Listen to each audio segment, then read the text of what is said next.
Di bawah kaki jembatan layang yang mencakar langit Jakarta, terhampar sebuah dunia lain yang dingin dan lembab. Di antara pilar-pilar beton raksasa, di atas beralasan tumpukan kardus yang ditumpuk-tumpuk, tinggallah keluarga kecil Risa berusia 10 tahun. Ibunya, Sari, adalah benteng realitas yang tangguh. Sementara ayahnya, Bima, adalah sumber tawa. Bima adalah sosok yang memiliki cara pandang unik.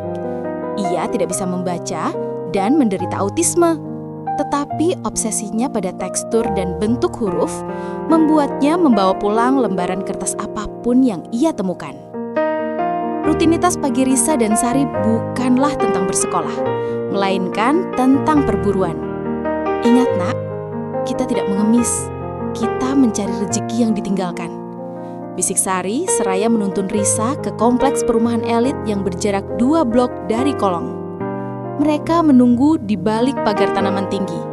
Di sana, Buati, penghuni rumah bercat putih, selalu meletakkan piring kecil berisi sisa makanan mewah untuk Ciko, seekor kucing oranye berbulu lebat. Piring itu ibarat garis batas tipis antara martabat dan rasa lapar. Setelah Buati masuk dan Ciko lengah menjelati kakinya, Sari dan Risa bergerak cepat mengambil sisa nasi dan lauk yang masih layak. Rasa malu selalu menyengat Risa, tetapi rasa lapar di perutnya selalu lebih kuat. Senja di kolong adalah waktu favorit Risa. Saat suara kereta di atas merambat menjadi dengungan hipnotis, Bima pulang. Wajahnya berseri-seri, senyumnya tulus dan menular. Ia memeluk Risa erat lalu membuka tas kain kumalnya. "Untukmu," katanya, nadanya datar namun penuh makna, seraya menyerahkan selembar brosur iklan resort mewah yang mengkilap diikuti oleh sobekan label kemasan deterjen. Bagi Sari, itu hanyalah sampah. Bagi Risa, itu adalah harta karun. Menggunakan cahaya kuning temaram dari lampu jalan yang menyelinap di antara celah-celah beton, Risa membentangkan kertas-kertas itu.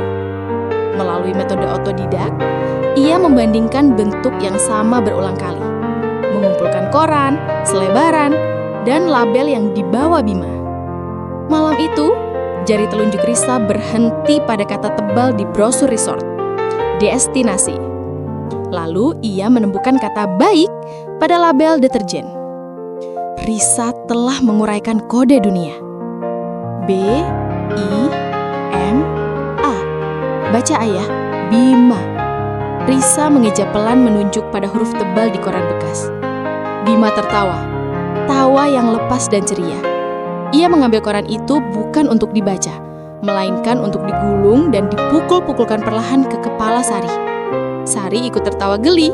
Mereka bertiga terbahak. "Ayah tidak butuh membaca, nak. Ayah hanya butuh ini," kata Sari memeluk Risa dan Bima. "Tawa dan senyum kalian. Mereka miskin harta dan literasi, tetapi mereka kaya akan ikatan emosional." Musim hujan tiba, kolong jembatan menjadi sungai kecil.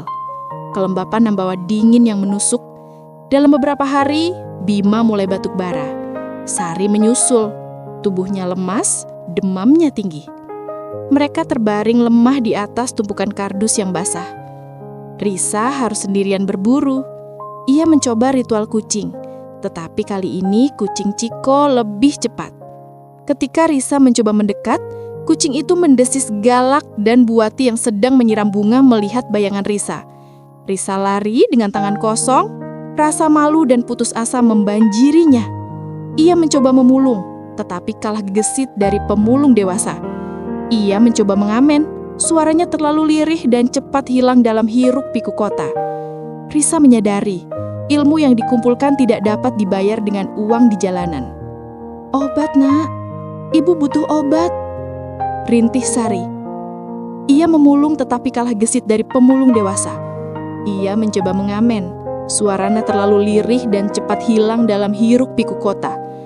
Risa menyadari, ilmu yang dikumpulkan tidak dapat dibayar dengan uang di jalanan. "Obat, nak. Ibu butuh obat," rintih Sari. Ia berdiri di depan sebuah warung kecil di sudut gang. Di balik kaca etalase, ada 2 strip obat demam murah dan sebungkus biskuit. Bima meracau pelan memanggil-manggil kertasnya. Risa mengambil nafas. Ia tidak pernah mencuri. Tetapi cinta dan kebutuhan keluarganya kini adalah satu-satunya hukum yang ia kenal. Dengan jantung berdebar kencang, ia menyambat obat dan biskuit itu, lalu berlari sekencang-kencangnya. Ia bukan penjahat. Ia adalah seorang anak yang putus asa. Risa mencapai kolong jembatan. Napasnya terengah-engah, tangannya memegang strip obat dengan erat. "Ayah, Ibu, aku bawa obat." Bima dan Sari berbaring tenang. Terlalu tenang. Ia menjatuhkan biskuit dan obat curian itu di tanah lembab. Ia tidak perlu menyentuh mereka untuk tahu. Udara di bawah kolong terasa mendadak berat dan sunyi. Risa duduk di samping mereka, memeluk kedua tubuh yang dingin itu. Ia mencoba menangis, mengeluarkan kesedihan yang mencekiknya, tetapi matanya terasa kering, terkuras habis oleh kelelahan dan kedinginan. Ia mencari, berharap ada uang yang ditinggalkan. Tidak ada. Tiba-tiba matanya tertuju pada tas kain kumal milik Bima yang tergeletak di samping kardus. Ia membukanya, penuh lembaran kertas dan koran lusuh. Ia mengambil selembar koran yang paling tebal. Ia membentangkannya di bawah cahaya temaram. Suaranya bergetar saat mulai membaca. Pemerintah provinsi membuka program BAP atau Beasiswa Akses Pendidikan untuk anak-anak berprestasi dari keluarga kurang mampu. Formulir pendaftaran dapat diambil di kantor dinas sosial terdekat. Risa memeluk erat koran itu, lalu menoleh kepada orang tuanya. Bima dan Sari tidak meninggalkan uang. Mereka meninggalkan sesuatu yang jauh lebih berharga. Ilmu yang diselamatkan oleh obsesi ayahnya dan senyum tulus yang memberinya kekuatan. Risa berdiri.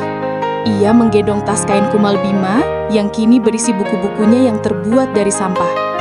Ia tidak lagi melihat ke bawah, tetapi melihat ke atas ke celah-celah pilar beton yang ditembus sinar matahari.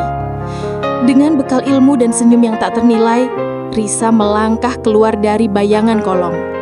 Ia tahu kemana harus pergi.